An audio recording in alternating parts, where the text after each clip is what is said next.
Kwaidan. The story of Mimi-nashi Hōichi.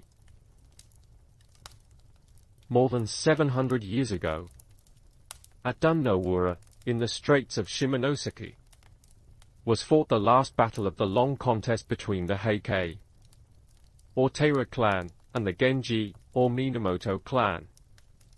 There the Heikei perished utterly, with their women and children, and their infant emperor likewise, now remembered as Antaku Tenno. And that sea and shore have been haunted for 700 years. Elsewhere I told you about the strange crabs found there, called Heikei crabs, which have human faces on their backs, and are said to be the spirits of the Heikei warriors. But there are many strange things to be seen and heard along that coast. On dark nights thousands of ghostly fires hover about the beach, or flit above the waves. Pale lights which the fishermen call onavi, or demon fires. And, whenever the winds are up, a sound of great shouting comes from that sea, like a clamor of battle. In former years the Heikei were much more restless than they now are. They would rise about ships passing in the night, and try to sink them. And at all times they would watch for swimmers, to pull them down. It was in order to appease those dead that the Buddhist temple, Amidaji, was built at Akamagasaki. A cemetery also was made close by, near the beach, and within it were set up monuments inscribed with the names of the drowned emperor and of his great vassals. And Buddhist services were regularly performed there, on behalf of the spirits of them. After the temple had been built, and the tombs erected, the Heikei gave less trouble than before. But they continued to do queer things at intervals, proving that they had not found the perfect peace. Some centuries ago there lived at Akamagasaki a blind man named Hoichi, who was famed for his skill in recitation and in playing upon the biwa. From childhood he had been trained to recite and to play, and while yet a lad he had surpassed his teachers. As a professional biwa hosha he became famous chiefly by his recitations of the history of the Heikei and the Genji. And it is said that when he sang the song of the Battle of Dunnowura, even the goblins, Kijin, could not refrain from tears. At the outset of his career, Hoichi was very poor, but he found a good friend to help him. The priest of the Amidaji was fond of poetry and music, and he often invited Hoichi to the temple, to play and recite. Afterwards, being much impressed by the wonderful skill of the lad, the priest proposed that Hoichi should make the temple his home. And this offer was gratefully accepted. Hoichi was given a room in the temple building, and, in return for food and lodging, he was required only to gratify the priest with a musical performance on certain evenings, when otherwise disengaged. One summer night the priest was called away, to perform a Buddhist service at the house of a dead parishioner, and he went there with his acolyte, leaving Hoichi alone in the temple. It was a hot night, and the blind man sought to cool himself on the veranda before his sleeping room. The veranda overlooked a small garden in the rear of the Amidaji. There Hoichi waited for the priest's return, and tried to relieve his solitude by practicing upon his biwa. Midnight passed, and the priest did not appear. But the atmosphere was still too warm for comfort within doors, and Hoichi remained outside. At last he heard steps approaching from the back gate.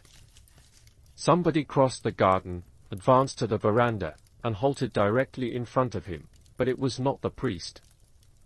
A deep voice called the blind man's name, abruptly and unceremoniously, in the manner of a samurai summoning an inferior. Hoichi. Hoichi was too much startled, for the moment, to respond, and the voice called again, in a tone of harsh command. Hoichi.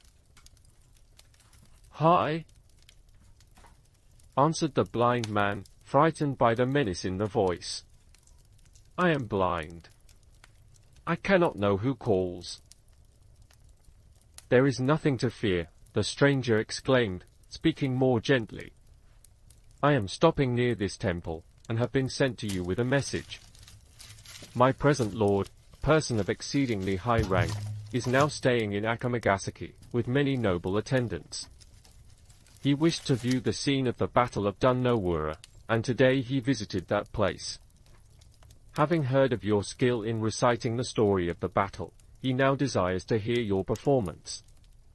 So you will take your biwa and come with me at once to the house where the august assembly is waiting. In those times, the order of a samurai was not to be lightly disobeyed.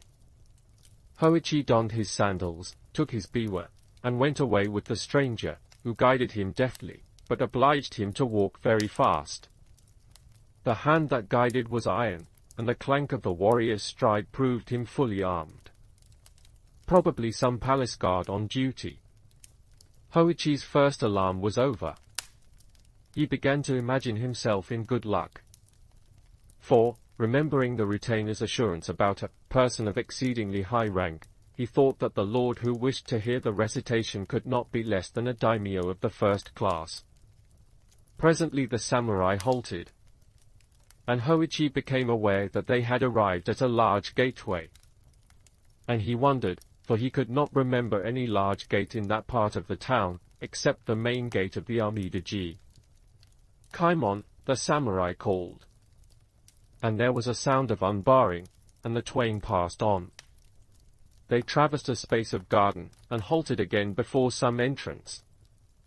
And the retainer cried in a loud voice, "Within there! I have brought Hoichi." Then came sounds of feet hurrying, and screens sliding, and rain doors opening, and voices of women in converse. By the language of the women Hoichi knew them to be domestics in some noble household. But he could not imagine to what place he had been conducted. Little time was allowed him for conjecture. After he had been helped to mount several stone steps, upon the last of which he was told to leave his sandals, a woman's hand guided him along interminable reaches of polished planking, and round pillared angles too many to remember, and over widths amazing of matted floor, into the middle of some vast apartment. There he thought that many great people were assembled. The sound of the rustling of silk was like the sound of leaves in a forest. He heard also a great humming of voices, talking in undertones, and the speech was the speech of courts. Hoichi was told to put himself at ease, and he found a kneeling cushion ready for him. After having taken his place upon it, and tuned his instrument, the voice of a woman, whom he divined to be the lojo, or matron in charge of the female service, addressed him, saying, "It is now required that the history of the heike be recited, to the accompaniment of the biwa." Now the entire recital would have required a time of many nights. Therefore Hoichi ventured a question. "As the whole of the story is not soon told, what portion is it augustly desired that I now recite?" The woman's voice made answer, "Recite the story of the battle at Dunnowura, for the pity of it is the most deep." Then Hoichi lifted up his voice, and chanted the chant of the fight on the bitter sea, wonderfully making his biwa to sound like the straining of oars and the rushing of ships, the whir and the hissing of arrows, the shouting and trampling of men, the crashing of steel upon helmets, the plunging of slain in the flood. And to left and right of him, in the pauses of his playing, he could hear voices murmuring praise. "How marvelous an artist! Never in our own province was playing heard like this. Not in all the empire is there another singer like Hoichi." Then fresh courage came to him, and he played and sang yet better than before, and a hush of wonder deepened about him. But when at last he came to tell the fate of the fair and helpless, the piteous perishing of the women and children, and the death leap of Ni no-ama, with the imperial infant in her arms, then all the listeners uttered together one long, long shuddering cry of anguish. And thereafter they wept and wailed so loudly and so wildly that the blind man was frightened by the violence and grief that he had made. For much time the sobbing and the wailing continued. But gradually the sounds of lamentation died away. And again, in the great stillness that followed, Hoichi heard the voice of the woman whom he supposed to be the Lojo. She said, "Although we had been assured that you were a very skillful player upon the biwa, and without an equal in recitative, we did not know that any one could be so skillful as you have proved yourself tonight. Our Lord has been pleased to say that he intends to bestow upon you a fitting reward. But he desires that you shall perform before him once every night for the next 6 nights, after which time he will probably make his august return journey. Tomorrow night, therefore, you are to come here at the same hour. The retainer who tonight conducted you will be sent for you. There is another matter about which I have been ordered to inform you. It is required that you shall speak to no one of your visits here, during the time of our Lord's august sojourn at Akamagasaki. As he is traveling incognito, he commands that no mention of these things be made. You are now free to go back to your temple."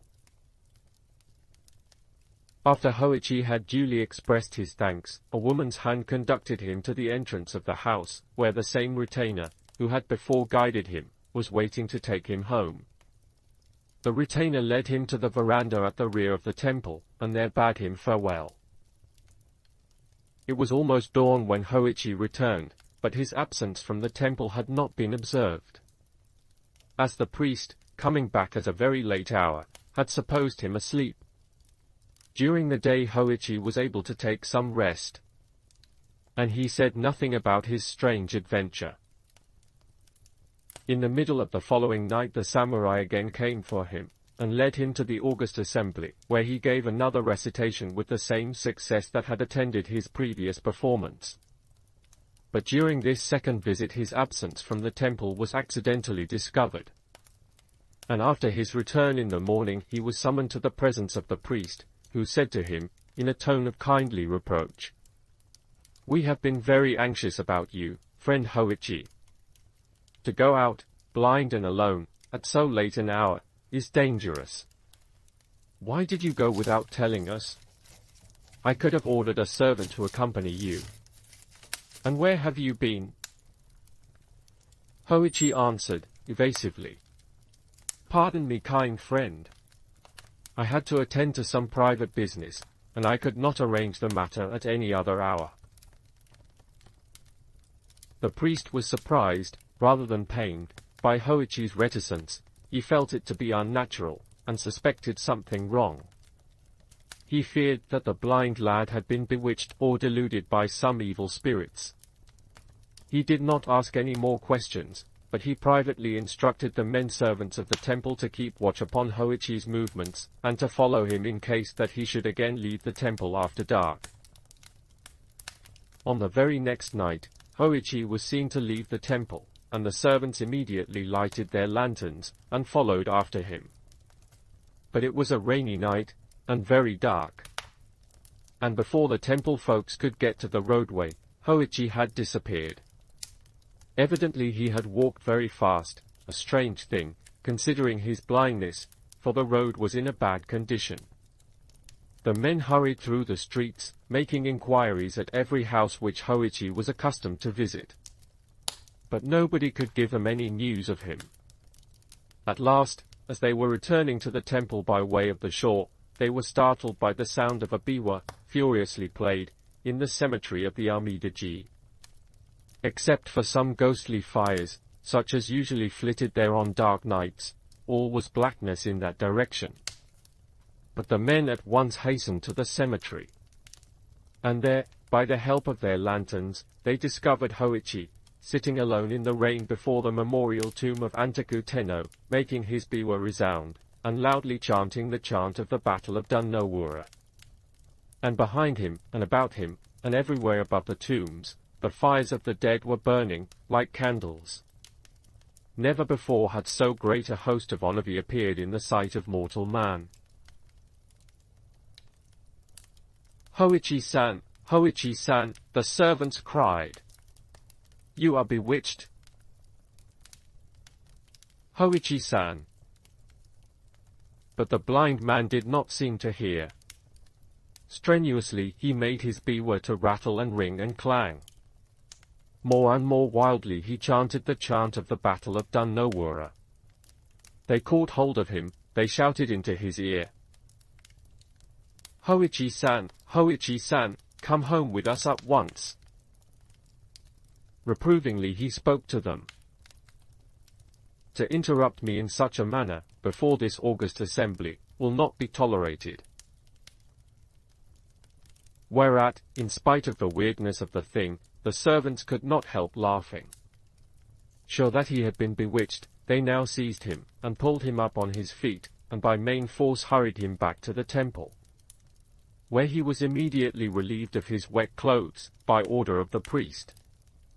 Then the priest insisted upon a full explanation of his friend's astonishing behavior. Hoichi long hesitated to speak, but at last, finding that his conduct had really alarmed and angered the good priest, he decided to abandon his reserve. And he related everything that had happened from the time of first visit of the samurai. The priest said, Hoichi, my poor friend, you are now in great danger. How unfortunate that you did not tell me all this before. Your wonderful skill in music has indeed brought you into strange trouble. By this time you must be aware that you have not been visiting any house whatever, but have been passing your nights in the cemetery, among the tombs of the Heikei. And it was before the memorial tomb of Antaku Tenno that our people tonight found you, sitting in the rain. All that you have been imagining was illusion, except the calling of the dead. By once obeying them, you have put yourself in their power. If you obey them again, after what has already occurred, they will tear you in pieces. But they would have destroyed you, sooner or later, in any event. Now I shall not be able to remain with you tonight. I am called away to perform another service. But, before I go, it will be necessary to protect your body by writing holy texts upon it. Before sundown the priest and his acolyte stripped Hoichi. Then, with their writing brushes, they traced upon his breast and back, head and face and neck, limbs and hands and feet, even upon the soles of his feet, and upon all parts of his body, the text of the Holy Sutra called Hanya Shinkyo.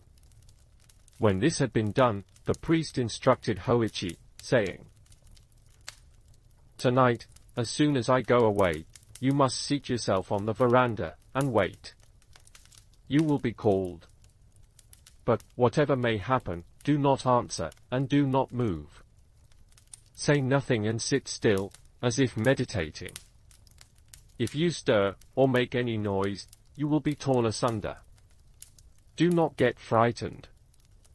And do not think of calling for help, because no help could save you.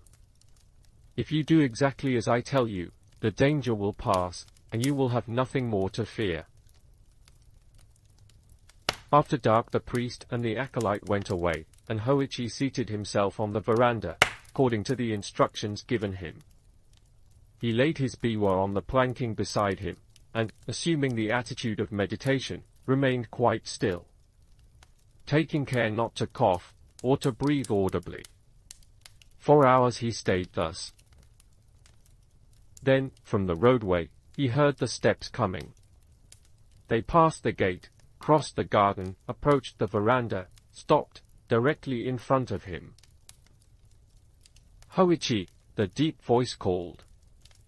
But the blind man held his breath, and sat motionless. Hoichi, grimly called the voice a second time. Then a third time, savagely. Hoichi. Hoichi remained as still as a stone, and the voice grumbled. No answer, that won't do. Must see where the fellow is. There was a noise of heavy feet mounting upon the veranda. The feet approached deliberately, halted beside him. Then, for long minutes, during which Hoichi felt his whole body shake to the beating of his heart, there was dead silence. At last the gruff voice muttered close to him. "Here is the biwa, but of the biwa player I see only 2 ears." So that explains why he did not answer. He had no mouth to answer with. There is nothing left of him but his ears. Now to my lord those ears I will take, in proof that the august commands have been obeyed, so far as was possible. At that instant Hoichi felt his ears gripped by fingers of iron, and torn off. Great as the pain was, he gave no cry.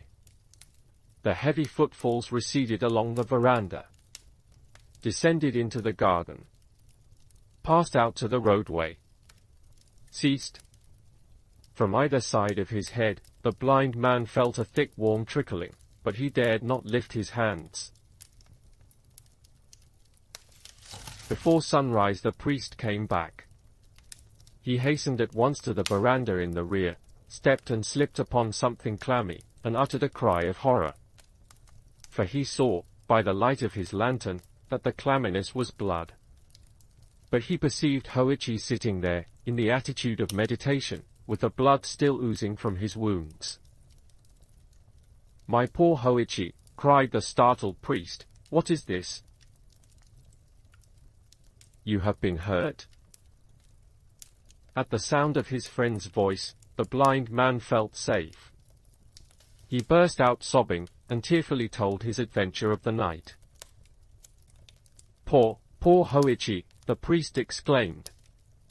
"All my fault, my very grievous fault. Everywhere upon your body the holy texts had been written, except upon your ears. I trusted my acolyte to do that part of the work. And it was very, very wrong of me not to have made sure that he had done it.